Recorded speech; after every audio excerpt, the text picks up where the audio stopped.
নমস্কার। নির্মল আনন্দে সবাইকে সুস্বাগতম। গুরুদেব প্রভু শ্রীকৃষ্ণ শ্রী রাধা মায়ের আশীর্বাদকে সারথি করে শ্রীমদ ভগবত গীতার প্রণাম মন্ত্র দিয়ে শুরু করছি আজকের গীতা পাঠ। শ্রীকৃষ্ণ হৃদয়ং গীতা সংসারমালনাশিনীম জ্ঞানম ভক্তিম মুক্তিদাত্রীম গীতা দেবীম নমস্তুতে। ওম নমো ভগবতে বাসুদেবায়। ওম নমো ভগবতে বাসুদেবায়। ওম নমো ভগবতে বাসুদেবায়। রাধে রাধে রাধে রাধে রাধে রাধে রাধে রাধে রাধে রাধে। শ্রীমদ্ ভগবত গীতা 4th অধ্যায় শ্লোক নাম্বার 35। यज्ञात्वा न पुनर्मोहम् एवं यस्यासि पाण्डवा येन भूतान्याशिषेण দ্রক্ষ্যাস্যাত্মান্যথো ময়ি। আচ্ছা, এবারে প্রথম লাইনের প্রথম পার্থক্য হচ্ছে জাগ্যাত্তা না পুনর্মোহ মেবাং। এটুকুনি হচ্ছে প্রথম লাইনের প্রথম পাঠ। এবারে এটাকে সংস্কৃততে কিভাবে উচ্চারণ করব সেই জন্য প্লাস প্লাস দিয়ে বাংলা হরফে সাজিয়ে নেওয়া হয়েছে এবং কিছু কিছু অক্ষর লাল রং দেওয়া হয়েছে। যে যে অক্ষরে লাল রং দেওয়া হয়েছে সেই অক্ষরগুলো চান্টিংয়ে চলনের সময় উচ্চারিত হবে না, ঠিক তার ওপরের ব্র্যাকেটে যে অক্ষরগুলো দেওয়া আছে সেগুলোই উচ্চারিত হবে। ইয়াজ্ঞাতা মানে হচ্ছে এখানে অন্তস্থ জয় লাল দেওয়া হয়েছে কেন, তার কারণ পাশের ক্যালেন্ডারে 1 নম্বরে তালিকাভুক্ত করে দেওয়া আছে অন্তস্থ জয়ের উচ্চারণ সংস্কৃততে হর্ষই প্লাস অন্তস্থ ইয়, সেটাই উপরে দেওয়া আছে। গিয়াটা যেমন আছে তেমন একটু ইয়া ভাষা উচ্চারণ হয়, আর তারপরের অক্ষর তয় বাই আকারেও লাল দেওয়া হয়েছে কেন, বয়ের উচ্চারণ বোঝানোর জন্য। যদিও বয়ের উচ্চারণ 2 নম্বরে তালিকাভুক্ত করে দেওয়া আছে ও প্লাস অ, কিন্তু আমি উপরে ব্র্যাকেটে দিয়েছি ও প্লাস আ কেন, কারণ এখানে বয় আকার আছে, কাজেই ওয়া হবে উচ্চারণটা। এবার এটাকে তয়ের সাথে পড়ে দিতে হবে, তাহলে হবে তোয়া। তাহলে শব্দটার উচ্চারণ পেলাম ইয়াজ্ঞাত্বা। নটা পূর্ণরূপে উচ্চারণ হবে ন বলে, তারপরের অক্ষর আছে পুনর্মোহ মেবম। এটা অনেকটা বড় শব্দ, এখানে শুধু ম অব্দি আমরা নেব।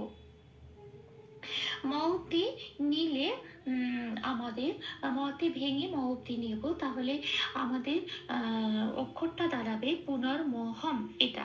আচ্ছা, এবার এটাকে দেখি কিভাবে সংস্কৃততে ভাঙবো। পুটা যেমন আছে তেমন। আচ্ছা, এবার নটে ময়েরই প্রকার আছে, এই রেপটা 3 নম্বরে তালিকাভুক্ত করে দেওয়া আছে। রেপ সবসময় বয়শূন্য রয় হসন্ত দিয়ে পুনঃস্থাপিত হয়ে যায়। এবার বয়শূন্য রয় হসন্ত মানে অর্ধ র, এটা আগের অক্ষর এই নয়ের সাথে জড়িয়ে উচ্চারিত হবে নর বলে পুনর, আর মোটা রেফ্রি হয়ে গেল মোটা মো বলেই থাকবে। এইবারে হটা পূর্ণরূপে উচ্চারিত হবে, আর ময়ে এখানে হসন্ত দেওয়া হয়েছে কারণ একটা শব্দ থেকে মকে বিনে নেওয়া হচ্ছে, সেই জন্য ময় হসন্ত লেগেছে, আর এটা যেটা পড়ে আছে সেটা পরের পাঠে চলে যাবে। তাহলে আমি শব্দটা পেলাম পুনর্মোহম। তাহলে প্রথম লাইনে প্রথম পদে সংস্কৃত উচ্চারণটা হলো ইয়াজ্ঞাত্বা ন পুনর্মোহম, আসি পরের পাঠে। এই ম অব্দি তো আমরা নিয়েছি মটাকে অর্থমা তৈরি করে আগের অক্ষরে আগের লাইনে। এবার এ থেকে শুরু হবে আমার সেকেন্ড পার্টটা, এবং জাসওয়াসি পাণ্ডবা, এইটুকুনি হচ্ছে আমার প্রথম লাইনের সেকেন্ড পার্ট। এবারে এবং যেটা হচ্ছে বয়ের উচ্চারণ বোঝানোর জন্য বয় লাল দেওয়া হয়েছে, বয়ের উচ্চারণ ও প্লাস অ উপরে ব্র্যাকেটে দেওয়া আছে এবং আচ্ছা অনুস্বার আছে শব্দের শেষে 4 নম্বরে তালিকাভুক্ত করে দেওয়া আছে। শব্দের শেষে অনুস্বার থাকলে ময় হসন্ত দিয়ে প্রতিস্থাপিত হয়ে যায়, তাই এই ওয়াম। আচ্ছা, এবারে এবং এরপর জাসাসিতে অন্তস্থ জয় আকারে লাল দেওয়া হয়েছে অন্তস্থ জয়ের উচ্চারণ বোঝানোর জন্য। 8 নম্বরে তালিকাভুক্ত করে দেওয়া আছে অন্তস্থ জয়ের উচ্চারণ হাস্যে প্লাস অন্তস্থ, কিন্তু এখানে যেহেতু অন্তস্থ জয়ের আকার আছে তাই ওখানে দিয়েছি হাস্যে প্লাস অন্তস্থ আকার, তাহলে উচ্চারণটা হবে ইয়া। আচ্ছা, তারপরে যন্ত্রী জফলাতেও একই রকম ভাবেই লাল দিয়েছি কারণ জফলার উচ্চারণ বোঝানোর জন্য। জফলার উচ্চারণ হাস্যই প্লাস অন্তস্থ সেটা। এবার এটাকে যন্ত্রের স্বরের সাথে পড়ে দিতে হবে, তাহলে কি হবে সিয়া। আর মনে রাখতে হবে সংস্কৃততে যন্ত্রের স্বরের উচ্চারণ সারেগামা পায়ে যে শটা বলি সেটা সিয়া, যন্ত্রের স্বর হাস্যই অন্তস্থ একা সিয়া। আচ্ছা, এবার সিটা তো এই শ্লোকের মধ্যেই রয়েছে, এটা পুনরূপে উচ্চারিত হচ্ছে। তাহলে শব্দটার উচ্চারণ পেলাম ইয়া সিয়া সি, এটা। আসি পরের শব্দে পাণ্ডবা। যন্ত্রের নয় ডয়টা একটা যুক্ত অক্ষর, দন্তের ন আগে আছে, সরি মধ্যে নয় ডয়টা একটা যুক্ত অক্ষর, মধ্যে ন আগে আছে, তাই হসন্ত লাগিয়ে বাইরে বার করে পয়াকারের সাথে জুড়ে উচ্চারিত হলো পান। ডটা পূর্ণরূপে উচ্চারিত হলো, আর বটা বয়ে উপরে প্লাস অ দেওয়া হচ্ছে তার পূর্ণ উচ্চারণ বোঝানোর জন্য ওয়া। তাহলে শব্দটার উচ্চারণ পেলাম পান্ড ওয়া। আচ্ছা, এখানে হচ্ছে তাহলে এই শব্দের এই লাইনটার সংস্কৃত উচ্চারণ হলো এওয়াম ইয়া সিয়াসি পান্ডা ওয়া। এটা। আসি পরের লাইনে, যেন ভূতান্ন শেষে না, এইটুকুনি হচ্ছে আমার সেকেন্ড লাইনের প্রথম পার্ট। অন্তস্থ জয়কারী লাল দিয়েছি জয়ের উচ্চারণ বোঝানোর জন্য, যদিও জয়ের উচ্চারণ হর্ষ প্লাস অন্তস্থ, কিন্তু এখানে দেওয়া হয়েছে হর্ষ প্লাস অন্তস্থ একার। কেন? কারণ অন্তস্থ জয় একার আছে তাই। তাহলে শব্দটার উচ্চারণ হলো ইয়ে ন। ন পূর্ণরূপে উচ্চারিত হলো। আসি পরের শব্দে ভূতা যেমন আছে তেমন, যন্ত্রের নয় জপালায় লাল দেওয়া হয়েছে, তার কারণ জফলার উচ্চারণ বোঝানোর জন্য। জফলার উচ্চারণ হর্ষ প্লাস অন্তস্থ, সেটাই উপরে ব্র্যাকেটে দেওয়া আছে। এবার এটাকে নয়ের সাথে পড়ে দিতে হবে, তাহলে হবে কি নয় হর্ষ অন্তস্থ নিয়, তাহলে হলো ভূতার নিয়।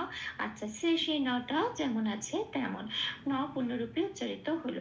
আচ্ছা, এবারে আসি তাহলে পুরো লাইনটা মানে এই পংক্তিটুকুর সংস্কৃত উচ্চারণটা কি পেলাম, ইয়ে না ভূতান্নিয়া সে না। এটা। আসি পরের শব্দে দাক্ষাত্মানাথ মই, এটা আমি বাংলায় বললাম। এবার দেখে দেখে কিভাবে সংস্কৃত উচ্চারণ করবো। দয়ের ফলে যেমন আছে তেমন ক্ষিয়। ক্ষিয়টা 7 নম্বরে তালিকাভুক্ত করে দেওয়া আছে। ক্ষিয়কে ভাঙলে সংস্কৃততে কয় হসন্ত প্লেট কাট মতনের সব পাওয়া যায়। কয় হসন্ত মানে অর্থ ক, সেটা দয়ের ফলার সাথে যুক্ত হয়ে উচ্চারিত হলো দ্রক, পেট কাটা মতন সয় জফলাটা পড়ে রইল। জফলার উচ্চারণ বোঝানোর জন্য একটি লাল দেওয়া হয়েছে। জফলার উচ্চারণ উপরে ব্র্যাকেটে দেওয়া হয়েছে হর্ষ প্লাস অন্তস্থ। এবার এটাকে পেট কাটা মতন সয়ের সাথে পড়ে দিতে হবে, তাহলে হবে পেট কাটা মতন সয় হর্ষ অন্তস্থ বা সিয়। এটা। আসি পরের অক্ষরে যন্ত্রের সয় জফলা আকার আছে, আবার সেই একই জফলার উচ্চারণ জফলা আকারের উচ্চারণ বোঝানো হয়েছে হর্ষ প্লাস অন্তস্থ আকার দিয়ে। এবার এটাকে যন্ত্রের সয়ের সাথে পড়ে দিতে হবে, তাহলে হবে যন্ত্রের সয় হর্ষ অন্তস্থ আকার সিয়া। সারেগামা পাইছে সাটা বলি, স্বর উচ্চারণ এখানে সেরকম হবে সিয়া। আচ্ছা, তারপরের অক্ষর আছে তয়মা, এটা একটা যুক্ত অক্ষর, ত আগে আছে, তকে তাহলে হসন্ত লাগাবো, অর্থ ত হয়ে গেল। সেই যন্ত্রের সজাপালা আকারের সাথে জুড়ে উচ্চারিত হতে পারবে তয় হসন্ত দিয়ে স্যাত বলে। আচ্ছা, ম পূর্ণরূপ উচ্চারিত হবে স্যাত ম। নয় জফলায় লাল দিয়েছি, তার কারণ জফলার উচ্চারণ বোঝানোর জন্য হর্ষই প্লাস অন্তস্থ হচ্ছে জফলা। এবার এটাকে নয়ের সাথে পড়ে দিতে হবে, তাহলে হবে নয় হর্ষ অন্তস্থ নিয়। থোটা যেমন আছে তেমন, তাহলে হলো দ্রাক্ষিয়া সে আত্মা নিয়া থ। এটা উচ্চারণ। আসি পরের শব্দে মই, মইটা যেমন আছে তেমন। আচ্ছা, ভুল ত্রুটি, তাহলে পুরো লাইনটার সংস্কৃত উচ্চারণ পেলাম দ্রাক্ষিয়া সিয়াত্ম নিয়াথ মই। আচ্ছা, ভুল ত্রুটি ক্ষমা করে দেবেন, অনুশীলনের সুবিধার জন্য 3 বার করে চান্ট করে দেওয়ার চেষ্টা করলাম। ইয়াজ্ঞাত্বা না পুনর্মোহম এবং ইয়াস্যাসি পাণ্ডবা येन भूतान्यशेषेण द्रक्ष्यस्यात्मन्यथो मयि यज्ञत्वा न पुनर्मोहम् एवं यस्यासि पाण्डव येन भूतान्यशेषेण द्रक्ष्यस्यात्मन्यथो मयि यज्ञत्वा न पुनर्मोहम् एवं यस्यासि पाण्डव येन भूतान्यशेषेण द्रक्ष्यस्यात्मन्यथो मयि। রাধে রাধে রাধে রাধে রাধে রাধে রাধে রাধে রাধে রাধে। তপ্ত কাঞ্চন গৌরাঙ্গী রাধে বৃন্দাবনেশ্বরী বৃষভানুসুতে দেবী তাম প্রণমামি হরে প্রিয়। প্রভু ও শ্রী রাধামায়ের কৃপা দৃষ্টি আমাদের সবার উপর বর্ষিত হোক। ধন্যবাদ। আপনাদের উৎসাহে আমার অনুপ্রেরণা, আমার সকল ভুল ত্রুটির ক্ষমা প্রার্থনা প্রভু চরণে অর্পণ করলাম।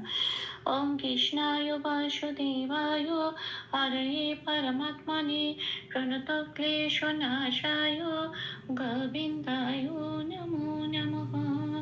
ওম শ্রীকৃষ্ণার্পণমস্তু। জয় শ্রীকৃষ্ণ।